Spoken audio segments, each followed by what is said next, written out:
previous one we just taught you about the competitive exams, and now onwards we have just started our syllabus studies with the help of projector. So student, what you have to do, the first poem of the class 7, that is champion. Champion है आज की जो poem है जो मैं आपको समझाऊंगी. So before starting the poem, let us read the above line which has been written by the poet, what he wants to tell you. ऊपर जो ये पंक्तियां दी गई है ये पढ़ के हम देखते हैं कि पोएट जो है इस कविता के माध्यम से आपको क्या समझाना चाहता है. The qualities of a champion is always different from that of the common people. Yes, तो जो क्वालिटीज होती हैं यानी कि जो खूबियां होती है एक चैंपियन की, और वो हमेशा जो है एक साधारण मनुष्य से उसकी खूबियां अलग होती हैं. एन एवरेज पर्सन, जो औसत पर्सन होता है, may stop when he feels tired and exhausted, but the champion would continue till his goal is achieved.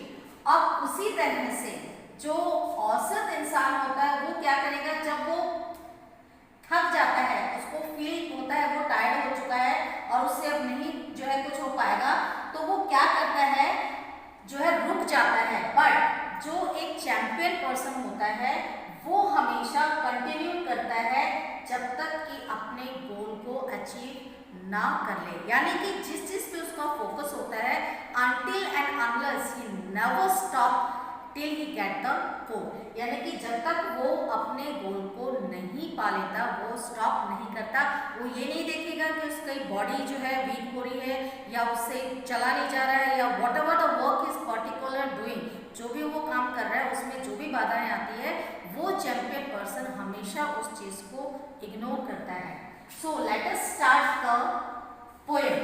The average runner runs until the breath in him is gone. यानी कि जो साधारण, average मतलब साधारण औसत runner होता है, यहाँ पे एक चैंपियन, कौन चैंपियन है, जो रेसर है, उसके बारे में डिस्क्रिप्शन दी हुई है यहाँ पे पोएट ने. तो जो एक एवरेज औसत जो रनर होता है वो क्या कहता है, जब तक until the breath in him is gone, वो जो है औसत जो रनर होता है जब उसकी सांसें फूलने लग जाती है तो वो जो है वहां पे क्या होता है कि जब तब तक ही दौड़ पाता है. But the champion has the iron will. यहाँ पे आयरन विल का मतलब होता है मजबूत इरादा होना. तो लेकिन जो है क्या है, यहाँ पे जो चैंपियन होता है वो क्या करता है, उसकी जो सोच और उसके विचार होते हैं वो एक आयरन विल की यानी कि मजबूत इरादा होता है, तो वो कभी भी जो है रुकता नहीं है. That makes him carry on. और उसकी यही भावना और उसके यही विचार उसे जब तक अपना गोल अचीव नहीं कर लेते उसको कंटिन्यू करने में हेल्प करती है. स्टूडेंट, इस पैराग्राफ में क्या कहता है पोएट कि जो एक एवरेज पर्सन है जब तक कि उसकी सांसें नहीं फूलती तब तक वो कंटिन्यू रखता है, लेकिन जब उसकी जो सांसें फूलने लग जाती है तो वो अपने आप में हार मान के वहीं रुक जाता है. लेकिन एक जो चैंपियन पर्सन होता है वो कभी भी अपनी जो है गोल को ध्यान में रखते हुए उसके रास्ते में आने वाली हर बाधा को रोक के और वो आगे बढ़ता है और अपना जो है कैरी ऑन आगे की तरफ बढ़ता ही रहता है. So let us start the second paragraph. For the rest, the average runner backs when let his muscles grow. It means इस लाइन में पोएट क्या कह रहा है कि जो बाकी के एवरेज पर्सन्स हैं वो क्या करते हैं, जब उनके पैर यानी कि पैर थकावट की वजह से जब लंगड़ाना शुरू हो जाता है तो वो जो है अपने आप को वहीं स्टॉप कर लेते हैं. But the champion runs on, little legs, his courage makes him go. यहाँ पे little legs का मतलब होता है आगे बढ़ना, आगे के पैर यानी कि इस तरह से आगे बढ़ना, और courage जैसे कि यहाँ पे साहस है. तो इस लाइन में क्या कहना चाह रहा champions always keep on running until they just get their goal. जब तक वो दौड़ता रहता है, जब तक कि उसकी फिनिशिंग पॉइंट नहीं आती है, and he never care about their pain and anything else. वो किसी भी चीज के बारे में नहीं जो है In this paragraph, poet what want to say कि for the rest of the average, इसमें जो है पैराग्राफ में पोएट आपको ये बताना चाह रहा है कि जो एवरेज पर्सन है, अगर उसके पैरों में दौड़ते दौड़ते पेन हो जाता है, यानी किसी भी तरह की हर्डल्स आती है, तो वो अपनी जो है करेज को वही खत्म कर देता है and he usually able to stop, वो वहाँ पे रुक जाता है।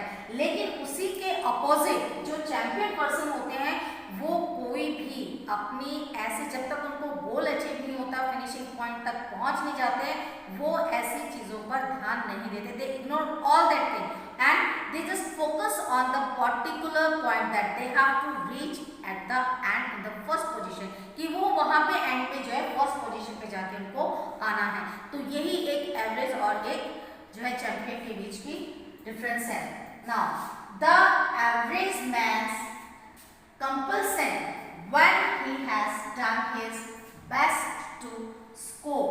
यहाँ पे जो है कंपल्सन जो है ये है उसकी अपनी संतुष्टि, आत्मसंतुष्टि, और यहाँ पे स्कोर यानी कि स्कोर क्या है, what the score, score what he deserve to get, जो वो पाना चाहता है।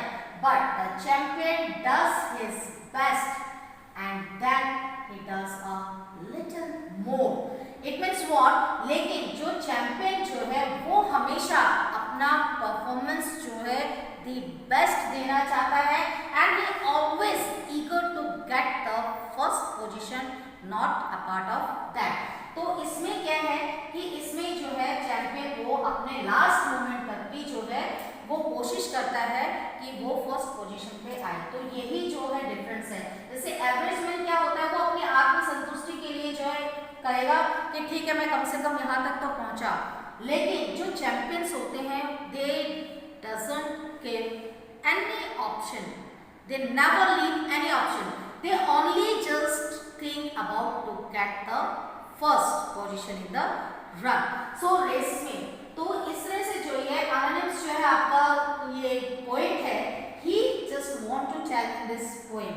अब मैं आपको इसका थोड़ा सा हिंदी में एक्सप्लेन कर देती हूँ द होल पोएम।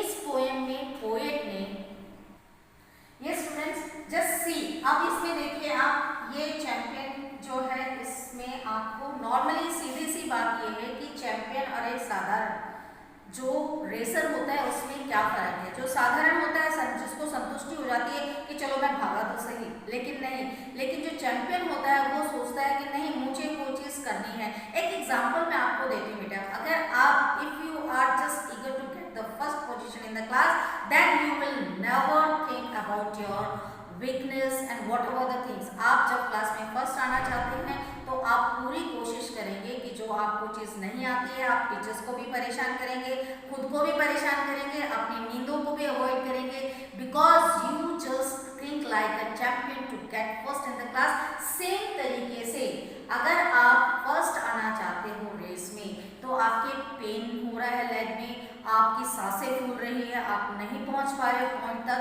तो आप इन सब चीज़ों को इग्नोर करके you will have only focus on the ending point of the race. जैसे आप एंडिंग पॉइंट पे फोकस करोगे उसी तरह से या एवरेज पर्सन है वो संतुष्ट हो जाएगा, लेकिन जो चैंपियंस है they never stops, they always come over the hurdles to just get and to achieve their goal. तो सेम इसी में यही एक्सप्लेनेशन दिया हुआ है कि एक कॉमन एवरेज पर्सन में और एक चैंपियन जो होता है उन दोनों में क्या फर्क है। फर्क दोनों में यही है कि एवरेज पर्सन जो है मुसीबतों को झेल नहीं पाता, वो बीच में ही रुक जाता है, लेकिन एक जो चैंपियन पर्सन होता है वो हमेशा आगे की तरफ सोच के अपने फिनिशिंग पॉइंट में पहुंचने की कोशिश करता है। अब इसको आपने ये एग्जांपल मैं आपको एक पिक्चर के थ्रू बताना चाहूंगी। अब देखिए यहाँ पे पिक्चर में भी दिखाया हुआ है, तो आप इस पिक्चर्स में देखिए इनके फेस की देखिए मूवमेंट, इनके फेस देखिए, they are the average person जो कि अपने आप को रोक पाते हैं क्योंकि they are suffering, they have been just something tired and they are just can't continue running, they have this pain in their leg, उनके पैरों में जो दर्द हो गया है या हांफने लगे हैं तो वो पीछे रह गए। लेकिन चैंपियन पर्सन्स के हमेशा चेहरे पे मुस्कुराहट रहेगी और आंखों में चमक रहेगी क्योंकि उनको पता है कि फिनिशिंग पॉइंट में उनको ही फर्स्ट आना है। यही एक चैंपियन और एवरेज पर्सन में डिफरेंस है। सो student, I hope you have just taking and let us see the word meaning of this chapter. So here see the word meaning. Average, normal साधारण पर्सन को बोलेंगे। ब्रीथ, जब भी हम breathing करते हैं यानी कि सांस फूल जाना, सांसें लेना। आयरन विल यहाँ पे है स्ट्रॉन्ग विल पावर, यानी कि आयरन विल का मतलब है आपके विचारों का स्ट्रॉन्ग होना। और लिप है कमजोर, वीक, और लिडन है हैवी यानी कि भारी पैरों से। एंड नाउ कंपलसेंट होता है कनेक्टेड एंड हैप्पी, इसका मतलब उनको जो है खुशी महसूस होना और बहुत ही ज्यादा जरूरी। Now just see the exercise, the multiple choice questions, MCQs। अब यहाँ पे क्या है, tick the correct options and complete the sentence. Now here the 3 option has been given to you. until the dash in him is gone, तो यहाँ पे क्या आएगा, स्ट्रेंथ भी नहीं आएगी और विश भी नहीं आएगा, तो इसमें यहाँ पे क्या आएगा, ब्रेक, until the, यस, यहाँ पे जो है स्ट्रेंथ है, ये है हमारी स्ट्रेंथ, हमारी करेज जो है, और ब्रीथ, ब्रीथ का ये सांसें, और ये विश, विश यानी कि हमारी इच्छा। तो पोएम के according until the breath in him is gone, यानी कि जब तक उसकी सांसें जो है फूल नहीं जाती, तो यहाँ पे इसका करेक्ट आंसर है बी। अब सेकंड देखिए, but the champions run on little legs, little legs यानी कि वो अपने जो है आगे की तरफ बढ़ते हैं। तो यहाँ पे ये जो है this is wrong, pain, pain नहीं आएगा, वो आएगा इसमें little legs, और ये वीकेंड, ये कमजोर, तो ये दोनों नहीं आएगा, sorry this is wrong, the little leg is the correct answer. Now see the third one, and then he does a little more, more यानी कि और वो थोड़ा ज्यादा कोशिश करता है, less कम, ये भी नहीं आएगा, और more, इसमें more आंसर है, और ये है either of two, इन दोनों में से कोई एक, तो ये इसका आंसर नहीं है, more, बी का सही आंसर है। Now see the true false statements according to the poem, poem के अनुसार true false आपको बताना है। So see the first one, the person needs some extra qualities to become a champion, यानी कि चैंपियन बनने के लिए हमें कुछ एक्स्ट्रा क्वालिटीज की जरूरत होती है। तो according to the poem this statement is true.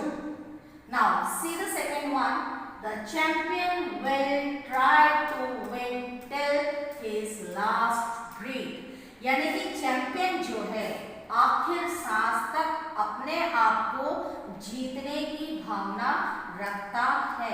सो इस पोएम के according this statement is also true.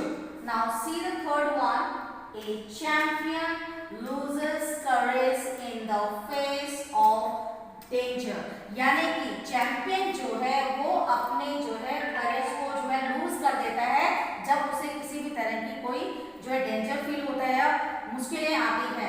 So according to the poem ये जो है स्टेटमेंट आपका फॉल्स है।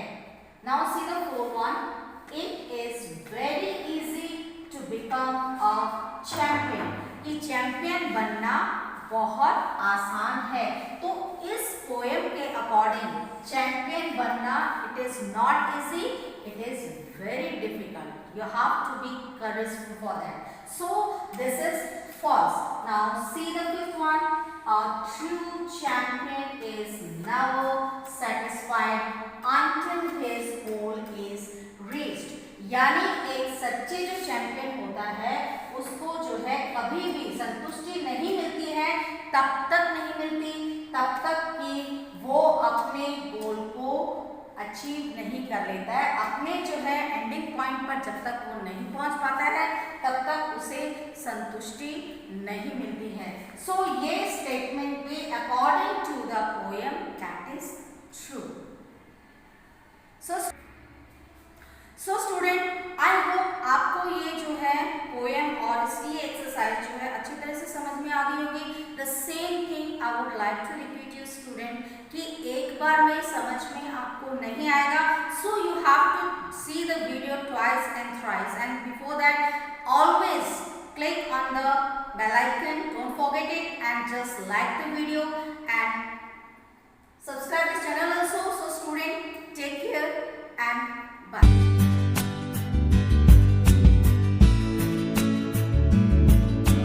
Welcome to online classes. This is for 7th class, and our today's topic is our environment. In previous class we read about meaning of environment, types of environment and other components. Today we start our class with biotic components. Biotic components means living things. Biotic components refer to the living things in our environment and include all forms of plants and animals. कि जो biotic component होते हैं, जो जैविक component होते हैं, जैविक तत्व होते हैं, वो किस चीज को रेफर करते हैं? लिविंग थिंग्स को। और लिविंग थिंग्स के अंदर क्या क्या इंक्लूड करते हैं हम? Plants and animals. कि हमारे वातावरण में हमारे जो आवरण है हमारे चारों तरफ, उस आवरण के अंदर जितने भी एनिमल्स हैं, ह्यूमन बीइंग्स हैं, प्लांट्स हैं, उन सभी को क्या कहते हैं? बायोटिक कंपोनेंट कहते हैं, जैविक तत्व कहते हैं। Living beings are present up to a height of 6 km in the atmosphere। और ये जैविक तत्व जो होते हैं वो एटमॉस्फेयर के अंदर, जैसे कि मान लो ये हमारी अर्थ है और इस अर्थ के ऊपर जो हमारा ये लिथोस्फेयर है, ये क्या है? लिथोस्फेयर। और इस लिथोस्फेयर के ऊपर जो एनवायरनमेंट है इसके अंदर 6 किलोमीटर, कितना? 6 किलोमीटर अपना जो एटमॉस्फेयर है उसके अंदर ये तत्व जीवित रहते हैं। और 7 किलोमीटर डेप्थ के अंदर, 7 किलोमीटर गहराई। तो ये जो एक लेयर होती है, and up to a depth of 7 kilometre in the oceans. ये लेयर कहाँ पे होती है? ये ओशियंस के अंदर होती है। तो कितना हो गया total? 6 + 7 13 kilometre. This belt of about 13 km which sustains life is referred to as the biosphere। और ये जो 13 किलोमीटर की बेल्ट है, कितनी? 13 किलोमीटर की बेल्ट है, 6 एटमॉस्फेयर में और 7 ओशियंस में। इस बेल्ट को बायोस्फीयर कहते हैं, जैव मंडल कहते हैं। जो अपने तीनों मंडल हैं, तीनों स्फीयर्स हैं, उन तीनों स्फीयर्स का थोड़ा थोड़ा पार्ट लेके ये एक चौथी स्फीयर बनी है। मैंने आपको प्रीवियस क्लास में एक डायग्राम बना के दिखाया था लेयर्स का। ये आपका एक डायग्राम था जिसके अंदर ये आपकी लिथोस्फीयर थी, ये आपका एटमॉस्फेयर था, ये आपका हाइड्रोस्फीयर था जिसको ओशियंस भी बोलते हैं, लेक्स भी बोलते हैं, और ये जो बीच वाला पार्ट था इसको बायोस्फीयर बोलते हैं। Okay students, now the living beings in the biosphere can be categorized into 2 groups। कि जो ये जैविक तत्व हैं, ये जीवित जो तत्व हैं, जीवित जो चीजें हैं जिनमें एनिमल्स, ह्यूमन बीइंग्स और प्लांट्स आते हैं, तो उनको कितनी कैटेगरी में, कितने ग्रुप्स में बांटा गया है? 2 ग्रुप्स में बांटा गया है। फर्स्ट है प्रोड्यूसर्स और ऑटोट्रॉप्स, कि जो उत्पादन करते हैं। एक ऐसा होता है जो उत्पादन करता है, दूसरा उस चीज को उपभोग करता है, उसको यूज करता है। तो ये है उत्पादक। Living beings like plants which can synthesize their own food directly from the environment are called producers or autotrophs। जो हमारे प्लांट्स हैं वो फोटोसिंथेसिस क्रिया के द्वारा अपना भोजन स्वयं बनाते हैं। जो ऑक्सीजन हम लेते हैं और कार्बन डाइऑक्साइड हम छोड़ते हैं, उस कार्बन डाइऑक्साइड का यूज करके जो प्लांट्स हैं वो अपना भोजन बनाते हैं। तो प्लांट्स क्या है? प्रोड्यूसर्स हैं, जो खुद का खाना स्वयं बनाते हैं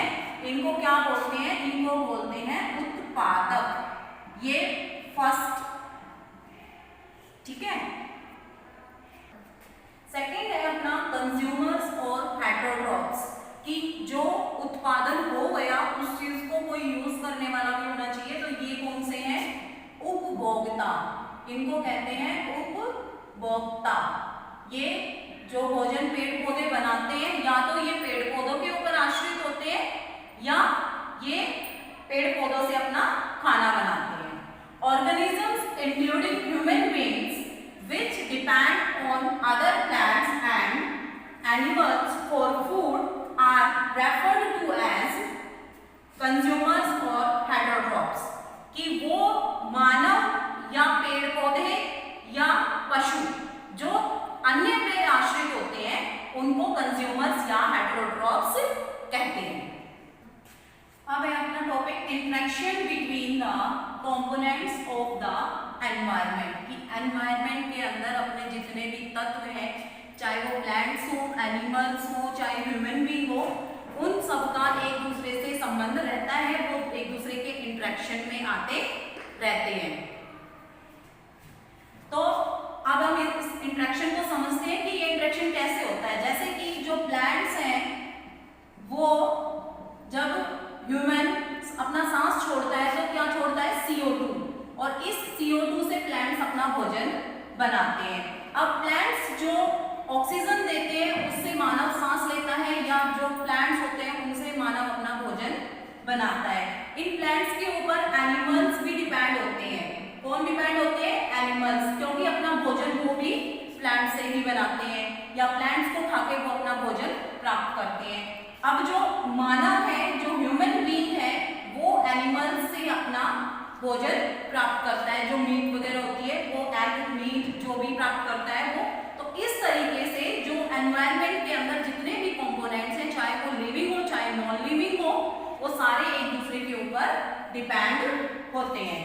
They always exist and under uninterpreted interaction between the different components of the environment। और ये क्या करते हैं, एक दूसरे के साथ बड़ा ही अच्छा सामंजस्य स्थापित करते हैं, क्योंकि जो फूड चेन होती है अपनी, अगर इनके बीच में इंटरेक्शन नहीं हो तो वो फूड चेन टूट जाती है, जिससे सारा ही अपना जो इकोसिस्टम है वो खराब हो जाता है, जो पारिस्थितिकी तंत्र है वो बिगड़ जाता है। अब आप देखो कि ये जो रैबिट है ये किसको खा रहा है, ग्रास को खा रहा है। तो ग्रास ग्रीन प्लांट क्या है, प्रोड्यूसर है। क्या है, प्रोड्यूसर है। और जो ये रैबिट है ये क्या है, कंज्यूमर। क्या है, कंज्यूमर। इस रैबिट को अगर लायन या कोई खाता है तो वो क्या हो जाता है, वो कंज्यूमर हो जाता है, और जो ये रैबिट है वो प्रोड्यूसर हो जाता है। तो ऐसे ही अपनी फूड चेन चलती रहती है। अब ये जो यहाँ पे आपको डियर दिख रहा है, ये क्या करता है, सॉरी ये फॉक्स है, तो ये फॉक्स क्या करेगी, इस रैबिट को खाएगी या मारेगी। ठीक है, तो ये एक इंटरेक्शन सिस्टम है, फॉरेस्ट इकोसिस्टम है कि सारे जीव जंतु या सारे पेड़ पौधे एक दूसरे के ऊपर डिपेंड होते हैं। An ecosystem comes into being when there is interaction between all living organisms as well as between these organisms and their physical environment। कि इकोसिस्टम क्या होता है, पारिस्थितिकी तंत्र क्या होता है, कि जो लिविंग ऑर्गेनिज्म होते हैं, जैविक तत्व होते हैं, उनका और भौतिक वातावरण का।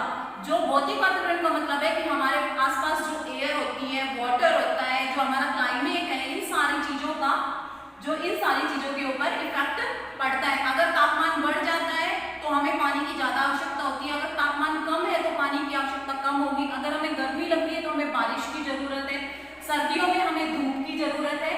तो ये सारे क्या है, एक दूसरे के ऊपर डिपेंड करते हैं, चाहे वो लिविंग ऑर्गेनिज्म हो और उनका फिजिकल एनवायरनमेंट के अंदर जो इंटरेक्शन होता है, जो सामंजस्य होता है, एक दूसरे के साथ जो लिंकिंग होती है, वो ही क्या कहलाती है, इकोसिस्टम कहलाती है, पारिस्थितिकी तंत्र कहलाती है। ए फॉरेस्ट, ए लेक और a desert are examples of ecosystems. कि एक जंगल, एक झील और एक जो रेगिस्तान है वो पारिस्थितिकी तंत्र का एग्जाम्पल है। क्योंकि आप देखते हो फॉरेस्ट के अंदर बहुत सारे जानवर रहते हैं, बहुत सारे पेड़ पौधे होते हैं, तो वो एक दूसरे के ऊपर डिपेंड होते हैं। जैसे कि छोटे, मान लो कोई कीट पतंगा है, उसको जो टिड्डा होता है वो खाएगा, जो ग्रास होपर होता है वो खाएगा, उस ग्रास होपर को छिपकली या कोई और जानवर खाएगा, फिर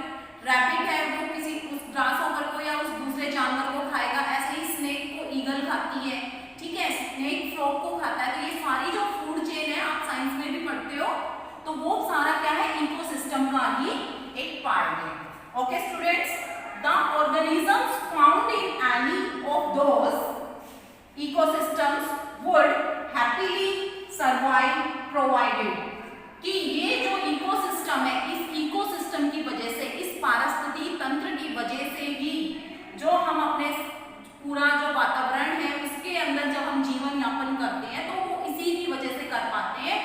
अगर हमें अपने खाने के लिए अनाज नहीं मिलेगा तो हम जीवित नहीं रह पाएंगे।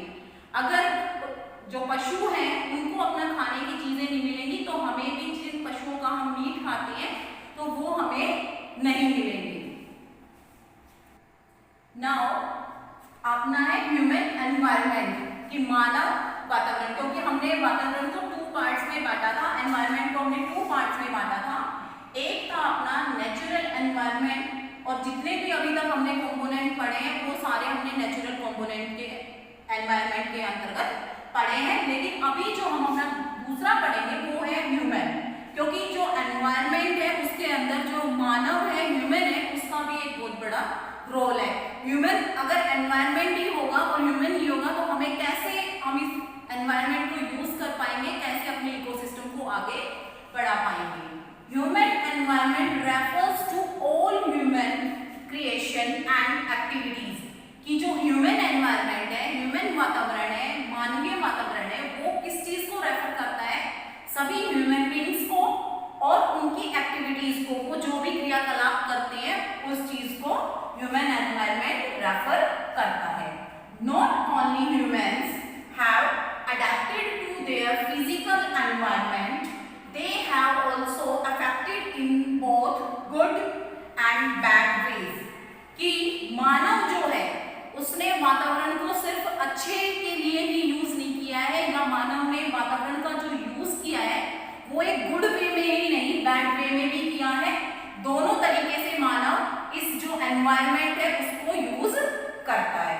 इन the past human did not disturb their environment as they only had their basic and simple needs कि पुराने टाइम में, पास्ट टाइम मतलब पुराना टाइम, आदि काल में मानव वातावरण के साथ कोई छेड़छाड़ नहीं करता था, क्योंकि उसकी नीड्स क्या थी? बेसिक नीड्स थी। मानव को इतनी गाड़ियां नहीं चाहिए थी, मानव को इतने रोड्स नहीं बनाने थे, मानव को रहने के लिए इतनी बिल्डिंग्स नहीं चाहिए थी, वो हट में भी रह लेता था, ठीक है। उसको खाने के लिए रेस्टोरेंट में जाने की कोई जरूरत नहीं थी, वो घर पे सादा खाना भी खा लेता था।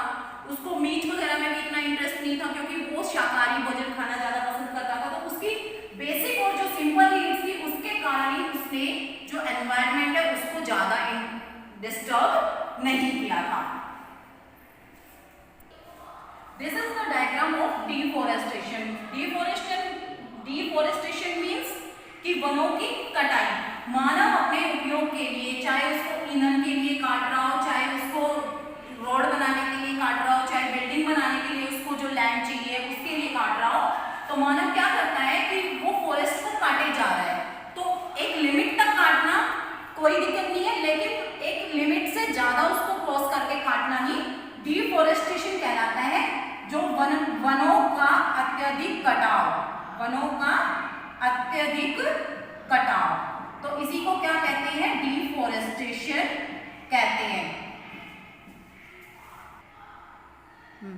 Now with the expansion in population, human needs also increased, and thus this produced an adverse effect on the environment कि जैसे जैसे पॉपुलेशन बढ़ रही है, जैसे जैसे जनसंख्या बढ़ रही है, तो उसको रहने के लिए भी जगह चाहिए, ठीक है, उसको खाने के लिए भोजन चाहिए, तो उसके लिए हमें खेत बनाने के लिए हमें वनों की कटाई करनी पड़ रही है।